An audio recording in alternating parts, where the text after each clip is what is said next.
So the theme, as I was saying today, is about gender equality, but equity. But there's I put these other hashtags here because there's a woman I used to work with years ago who is head of, I can't remember which agency she's head at now, but she wrote a really interesting article the other day, which was about how women have such a silent voice, and we kind of go, oh, don't worry about it, it's fine, you know, I could put up with it. And she's now got to the point where her whole thing is actually, I do mind. You know, I do mind being overlooked, and I do mind being, you know, that there's a lack of equity. So she started this whole hashtag around I do mind, which I think is a really quite powerful idea, actually. And she's also come up, the other one is so I will do what I want to do. You know, I'm not going to wait for permission, I'm going to do it. And I think that's a really powerful way for us to kind of start thinking about who we are and what we bring.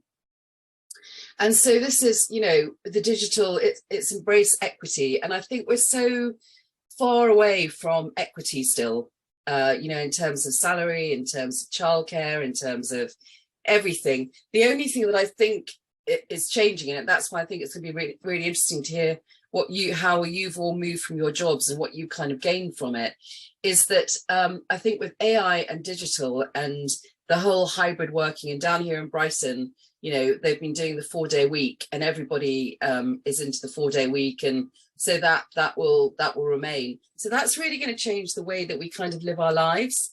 And especially, I'm still a mother, but I've got a grown up. If I was back in the day, if I was in advertising and I could have done 4 days a week, God, my life would have been so different, really, really, really different. So what I wanted to kind of share with you, I was thinking about, well, what are we as women? What does it bring? And, you know, we're all slightly, I'm an old generation to you guys, and, you know, we've all had different experiences. But I think it's really, really important to own your own story. You know, we all know storytelling is so important, especially what we do. So what is our story? What's our story that gives us the kind of strength and the power to really believe in ourselves and take our place at the table, not ask for a place at the table? So I kind of pull these pictures together of me because they kind of show 3 distinct stages of my life. The first one is me and my younger brother with our dog, you know, and I think we were, I don't know, 4 and 5 or something, you know, and it was a really idyllic kind of life. Everything was happy, everything was absolutely fine. And the next one is me and Freddie when I can't believe how young I looked, but actually that was when I was flying. I was flying once or twice a week to Milan, to all over the world with advertising, and I was knackered, absolutely shattered. And then this one is us down in Cornwall with Rich and me and Fred's. And by then I'd given up advertising because it got to the point where one morning I was going to Milan and Freddie said, Milan, Milan, Milan, I hate Milan and I'm never going to go to Milan. And that's when I thought, oh, shit, I think I need to change what I'm doing. But my point for saying that is I took control of my own life. Maybe I have always been a bit of a rebel, and maybe growing up with brothers, I don't know, changed it. And I think all of us are women that actually, we know what we want and we know how we can stand up for it. But actually, we've got to take it. We've got to ask, we've got to know our story and what we actually want for our lives. And I think the other important thing for me, and Freddie's now, as you all know, Freddie's now 33, I think, believe it or not. And the one thing he says was he always admired me as a working mum, whereas I felt guilty all the time that I wasn't there like all the other mums at the school door. Whereas he's like, no, you know, you were a role model, absolutely fantastic. So I think us being role models to our children really becomes important, you know, because they are that next generation. They're going to be those digital people with the equity that, you know, our girls, our sons, whoever need that kind of will have those kind of roles. So we have a lot to celebrate as women. You know, we forget that we hold up half the sky, but we still have so much more advancements to make. We're still not, you know, equal. But I think a lot of that is we don't ask to be equal. And I think one of the most interesting things, I'm going to come on a little bit just to talk about mindsets, is that because of neuroplasticity, we can change so much. You know, we know that the brain has got the ability to create new pathways, new ways of thinking, new ways of behaving. And so we don't have to get stuck in the roles and the way that perhaps we perceive ourselves, because we actually have the ability to be able to change. And I know that from those 3 pictures you saw of me, if I put a 4th one on, which is me now, I have changed so much. I really have just, I can't believe what a different person I am, completely different. So if we have the ability to be able to change our skills and learn new things and do new things. So just from a kind of brain perspective, there's been so much debate about male and female brains. I can't tell you, it's absolutely unbelievable. And some of the fights and the nastiness that comes out is really quite hilarious. But there are no differences between the male and female brain, none. And for donkey's years, I think women had always been led to believe that, I don't know, I mean, men do have a bigger brain, but only because they're bigger people, full stop, that's it. And actually what they found in different situations, women are much better in stressful situations. We're much more democratic, I suppose, much more empathetic and understanding people, whereas men are very autocratic, very much around control. And that's not me being the male and female thing, that's actually research that's kind of looked at it and done lots of studies on it. And in the pandemic, those countries that were being led by women actually, played into that because they had a much lower death rates and much better healthcare for everybody.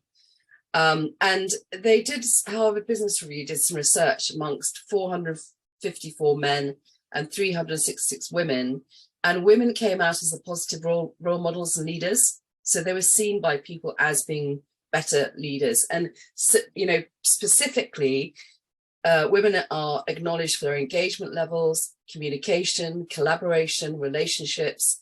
And that's what the whole empathy and being human, I think, becomes really, really important. And as we know, we're each of us are individuals. We have our own, no one brain is the same. We're all completely different.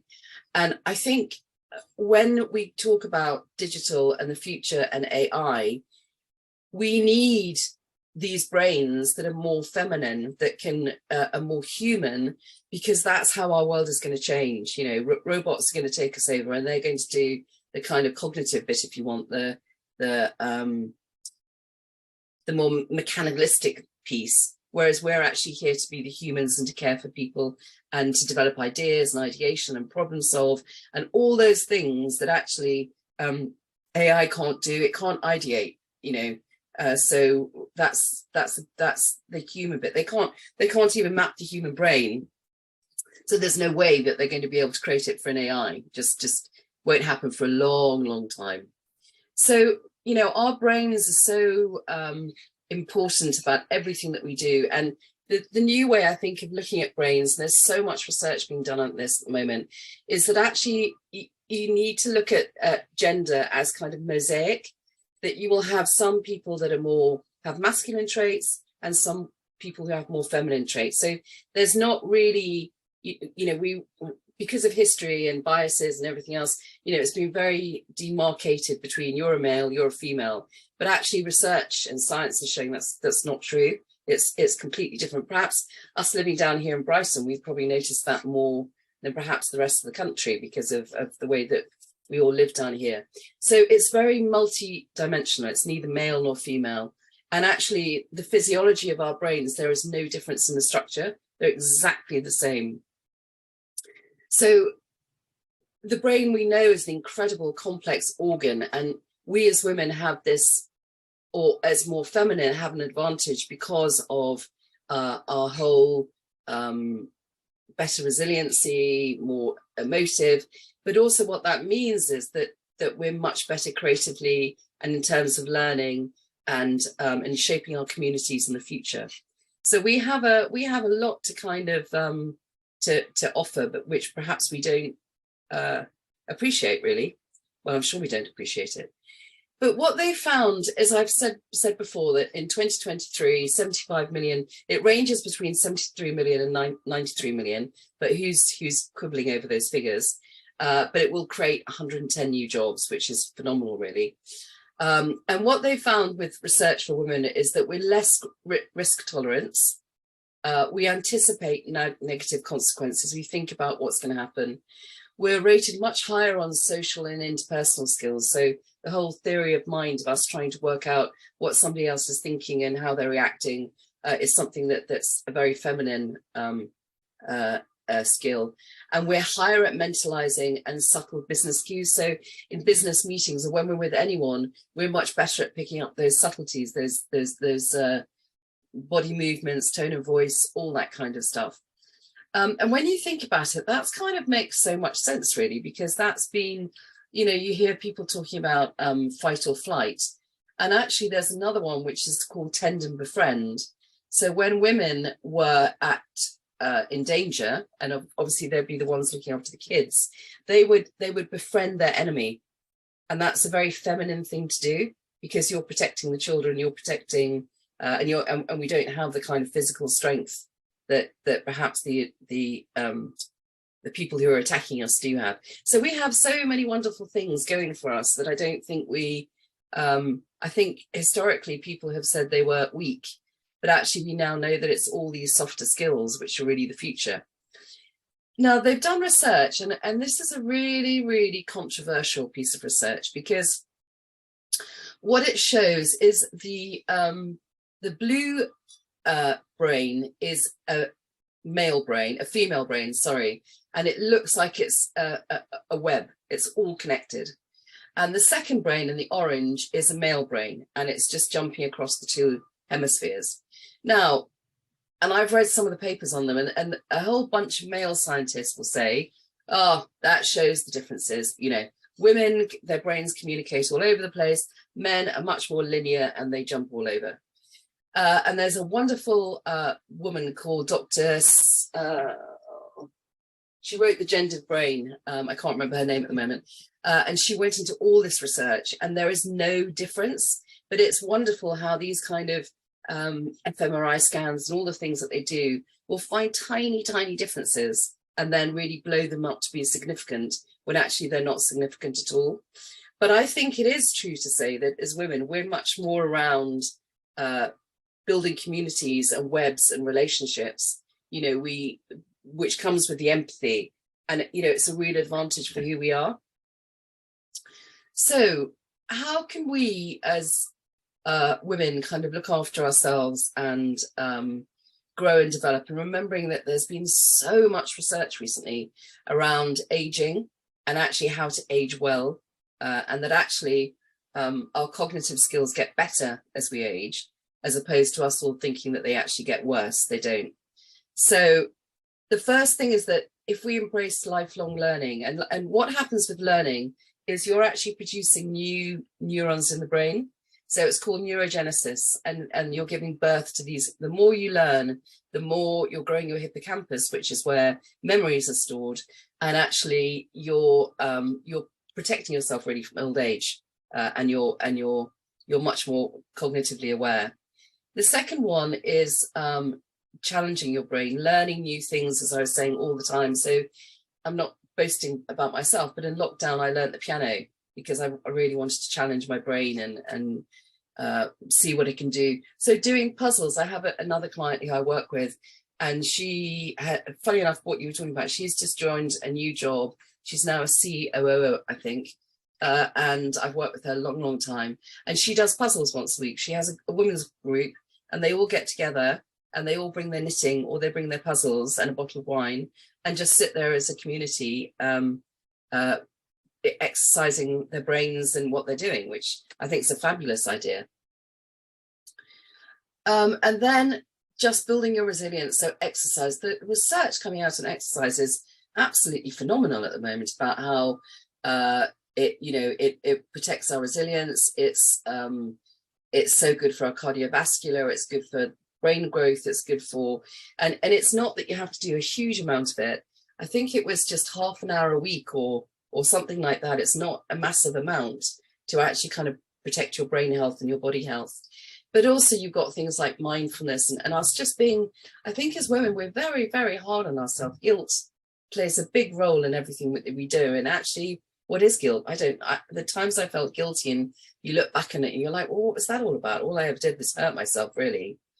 And so building our own self-compassion and our own gratitude for who we are, that's where I think our story becomes so important, and our pride in what we've achieved and what we've done. And that really kind of gives us the advantage in our lives, I think.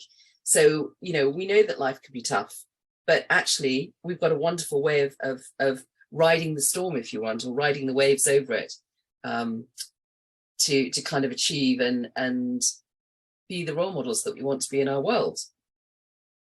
And the next one is just supporting women. So this is my my friend Ange, and this is my daughter-in-law now, actually, Rose, and me.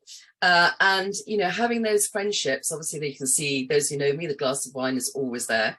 But just that community is so important. So, for instance, down here in Brighton, we have Amy is part of it, the Mothers Group. And it's such a wonderful group to be part of. You've got these just friends around the corner that you can call on if you need them, and you kind of share your lives together. And all of you are friends. I've known you all for years. And we support each other, you know, and you do meet women who can be very bitchy and very nasty, but hopefully they're the dinosaur set that will soon be gone. And it's much more about how we can actually support and encourage other women to be the geniuses that they are, essentially.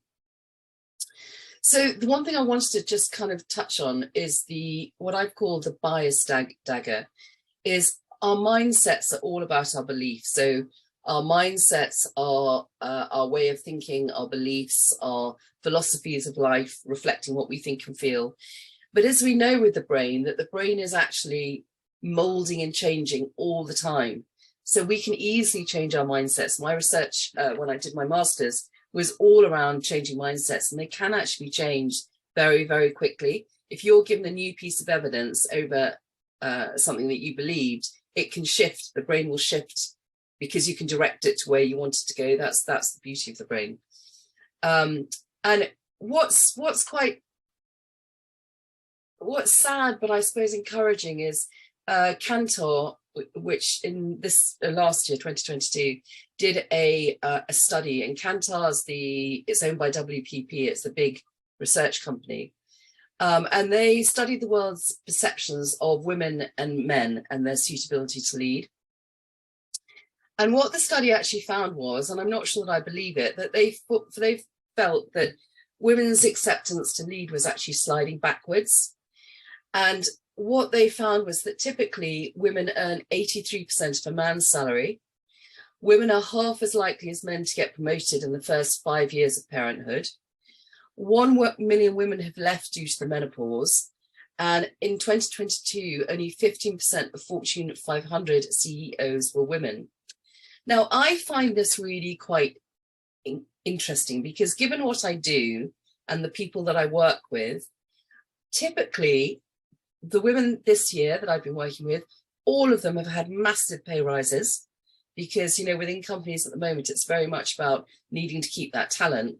And those women are actually quite forthright in saying, actually, I'm worth much more than this, and this is what I want. That typically all of them have got promoted in parenthood. And, you know, most of them are now directors or CEOs or whatever it might be, and they haven't got left behind. The 1 million women leaving due to the menopause, I think that's an interesting one to debate, because some people suffer really badly and other people don't suffer. And I think the whole menopause is a new area that's being talked about, thank goodness, that people are actually sharing. And I think that women can and are role models, because we have the neuronal pathways. We can change those pathways for how people think, and so much is our perception. If we think that the brain is just sitting in a black box, it has no awareness of what's actually really going on around it. It's fed everything, you know. It's based on knowledge, experience, DNA, the senses that come in, recognition of things. It doesn't have any sense of its own creativity in a way. So perceptions become very, very important. So how you perceive something is how it will be, because the brain needs to be directed all the time. If it's left to just wander, it'll just cause chaos, really, because it needs to be spoken to, in a sense. And I think that's where our bravery comes. That's where our strengths come. That's where our courage comes. But we have to perceive our own perception, if that makes sense, which I think is very important. So I have in my life, I'll be dead honest with you, maybe it's my generation, I've never had very many female role models. Most of the female bosses I've ever had, some of them have been quite good, most of them I haven't really rated them very highly, and I'm being dead honest on that. And, you know, I have my girlfriends that I really rate highly, but there was one woman who I did rate highly, and I don't know whether any of you have ever heard of her, but she was called Maria Colvin, and she was a war reporter, an American war reporter. And I love this quote from her, which is, bravery is not being afraid to be afraid. Sadly, she died in Syria. They think the Syrians killed her. And she won various huge amounts of prizes. But she's just one woman that I really admired, who just went out there, did it her way. You know, must have been absolutely terrifying, her whole career in war zones. You can see she's lost an eye and she's still got her glasses on. And for me, she really speaks of just being brave, you know, and of course we get afraid. You know, I was talking to somebody yesterday about imposter syndrome, or the imposter phenomenon, if you want to call it that. And that's just life. That's how we are. But we can either let it defeat us or we can conquer it. So as Ozan Varol, he's a rocket scientist, just to close on this quote, is your perspective shapes and determines your reality. In the end, everyone is the leading actor of their own story. And I think that becomes really important for us as women. We can decide our own story. We can decide what we want, and we can go and get our chair at the table and take it. We don't have to ask. We don't have to wait. It's ours. So there you are.